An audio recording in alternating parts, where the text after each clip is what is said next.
Sir, अब तो आपके पास चलकर आए शहबाज गिल साहब मौजरत भी की, तो अब तमाम इख्तिलाफात खत्म हो चुके हैं। देखिए, बिल्कुल मैंने अपनी जो काउंसिल थी उसको मैंने उसी टाइम कह दिया, क्योंकि हमारी टीचिंग भी है ये है और हमारा धर्म भी ये कहता है, हमने बड़ों से भी ये सीखा है और सिंध की रवायत भी ये है कि अगर कोई घर पे आ जाए और उसको उस गलती का एहसास हो तो फिर आदमी को बड़ापन दिखाना चाहिए।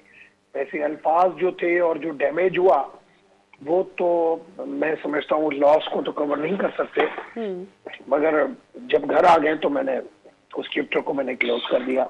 मैंने कहा मैंने आपको माफ कर दिया। तो डॉक्टर साहब, आप नहीं समझते ये एक अच्छी रवायत है कि सियासत में अगर आपसे कोई गलती होती है तो आप उसको तस्लीम करते हैं और फिर उसका अजाला करने के लिए आप बिल्कुल बाबांगे दोहल इसकी माफ़ी भी मांगते हैं। तो मैं समझता हूँ कि बिल्कुल आपने बड़ेपन का मुजाहरा किया और आप दोनों मिलकर अपने कायद इमरान खान साहब को भी तो समझाइए कि वो भी अब गलतियाँ करना छोड़ें और लोगों को माफ़ करें और आगे बढ़ें इस मुल्क के लिए। देखिए, मैं समझता हूँ कि अगर आपने, मैं हमेशा साल का जब आखिर आता है तो मैं अपना एक आर्टिकल भी लिखता हूँ, क्या खोया क्या पाया। जी। ऐसे आदमी को दिन को रात को जब सोए तो उठे, सोने के टाइम पे खुदा का शुक्राना अदा करे और सुबह उठे तो मैंने कल जो गलती की थी वो आज नहीं करूं। जी। थोड़ा सा आदमी को अपने जहन के अंदर ये चीजें रिकॉल करनी चाहिए तो फिर गलती नहीं होगी। मैंने आज यही शहबाज गिल को कहा कि मैंने खान साहब को, जब पार्लियामेंट्री पार्टी की मीटिंग हुई थी, जब पहले 2013 में, जब मैंने कहा था कि मुझे आप एथिक्स के ऊपर लेक्चर देने दें कि मैं पार्लियामेंटेरियन को लेक्चर दूं। मेरे 21 साल, मेरी 2002 से लेके 2023 तक 21 साल बहुत बड़ा अरसा है। 21 साल के अंदर पार्लियामेंट या पार्लियामेंट के बाहर या किसी चैनल के ऊपर मेरी किसी से भी कोई ऐसी बदतमीजी वाली लैंग्वेज, या मैं मुख्तलिफ पॉलिटिकल पार्टीज में भी रहा, मगर क्यों नहीं हुआ? क्योंकि ये मेरा अखलाक, ये मेरी तरबियत, ये मेरी तमीज और तहजीब है। और ये पॉलिटिक्स के अंदर जब तक एथिक्स नहीं होगी तब तक आपके अंदर जो है वो वहां पे मुआशरे के अंदर सुधारा नहीं आ सकता। मगर हमारे पास सिर्फ पीटीआई नहीं, सारी पॉलिटिकल पार्टीज, अभी इस वक्त जो कल्चर बन चुका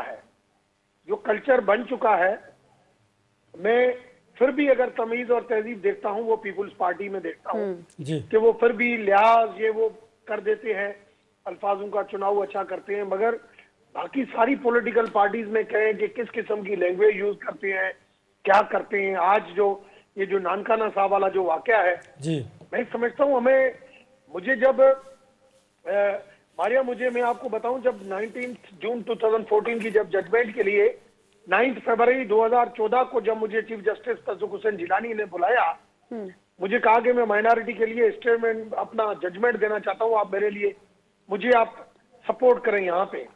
उस वक्त मेरे आर्ग्यूमेंट के अंदर पहली ये चीज थी कि मुआशरे को बेहतर करने के लिए हमें करिकुलम के ऊपर जो फोकस करना चाहिए, और मेरी पहली पॉइंट ये थी। और आज हम देखें कि हम लोगों को, बच्चों को जो तरबियत दे रहे हैं वो मेन एजुकेशन, प्राइमरी एजुकेशन होती है। हमने वो तरबियत ही नहीं, माँ बाप उस किस्म की तरबियत देते हैं, नहीं मदरसे उस किस्म की तरबियत देते हैं, नहीं मंदिर उस किस्म की तरबियत देते हैं, नहीं स्कूल के सब्जेक्ट उस किस्म की तरबियत देते हैं। तो जो हमारे मुआशरे के अंदर जो चीजें डेवलप हो रही है, मैं समझता हूँ उसका हमें भुगतना बहुत पड़ेगा। तो डॉक्टर साहब, आप नहीं समझते कि तमाम जो सियासी जमातें हैं उनके रवैये और उनकी सोच की वजह से पोलराइजेशन जो है वो बढ़ रही है, और इसको हमें कम करने के लिए, ख़त्म करने के लिए क्या इक़दाम करने की ज़रूरत है? देखिए, मैं पहले भी ये कहता था, जब खान साहब के साथ था तभी मैंने खान साहब को कहा था कि आप हमेशा नेल्सन मंडेला की बात करते हैं, आप मदीना रियासत की बात करते हैं, और मेरी इन दोनों के ऊपर रिसर्च है। मैंने मदीना रियासत के ऊपर भी रिसर्च की हुई है, मैंने नेल्सन मंडेला के ऊपर, और उन्होंने जो है वो माफ करने, उन्होंने आपने तो जुल्म देखे ही नहीं थी, मगर उन्होंने जुल्म के बाद उन्होंने माफ करने का जो है वो हमें सबक सिखाया था। आप मुल्क की खातिर, आपको अच्छा माहौल मिला है, आप आगे बढ़े, वो भी नहीं बढ़े। आज जहां पे मुल्क खड़ा हुआ है और जो जिस किस्म की पॉलिटिक्स ये जो चल रही है, मैं समझ रहा हूं ये भी हमें, आज हमारी मुल्क की इकोनॉमी, हमारी सेफ्टी, सिक्योरिटी, सॉवरेनिटी, हर चीज हमारी दांव पे लगी हुई है, मगर आज भी हमारा फोकस उस तरफ नहीं है।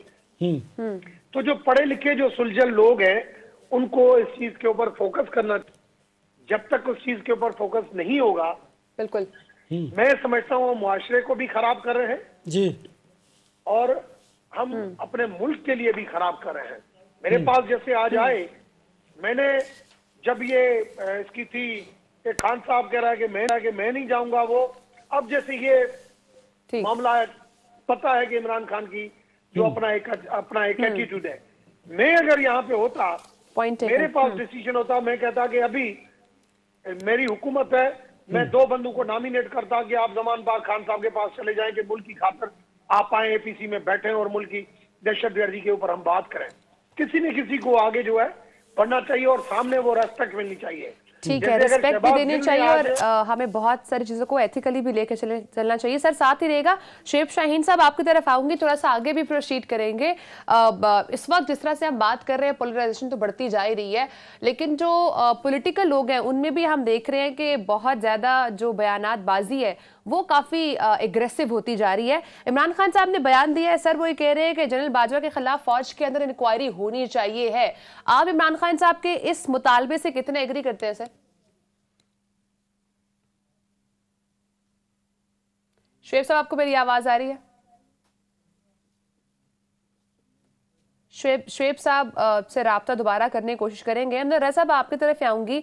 ये काफी एक जो मुतालबा है इमरान खान साहब का, वो इस वक्त जुबान ज़द-ए-आम है, और जो इमरान खान जिस तरह से वो क्राउड पुलर भी हैं और आवाम उनके साथ खड़ी है, और हर किसी का ये सवाल भी है कि बाजवा साहब के अगेंस्ट जो है फौज के अंदर इंक्वायरी होनी चाहिए और तमाम चीज़ें जो है वो अकाउंटेबल होनी चाहिए। आप इमरान खान साहब के इस मुतालबे को कितना इससे एग्री करते हैं कि होनी चाहिए कि नहीं होनी चाहिए? देखिए मारिया, इससे इमरान खान साहब का जो मुतालबा है, इससे माशरे में और जो मैं समझता हूँ कि सियासत में मज़ीद बेगाड़ पैदा होगा, क्योंकि हमने माजी के अगर दरीचों में जाएं और हमने देखा है कि आज तक जितनी इंक्वायरियाँ हुई हैं, जो कुछ हुआ है वो सब आपके सामने है।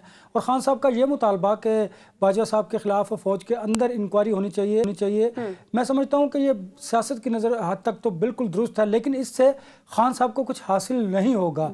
मैं समझता हूँ कि हमें माजी की चीज़ों सब से सबक सीख कर आगे बढ़ने की ज़रूरत है। देखिए खान साहब जिस तरह जो इस्टेब्लिशमेंट से मुतालिक उनके इल्काबात थे वो भी हमें याद हैं, जो सियासतदानों से मुतालिक वो गुफ्तगू फरमाया करते थे वो भी हमें याद है।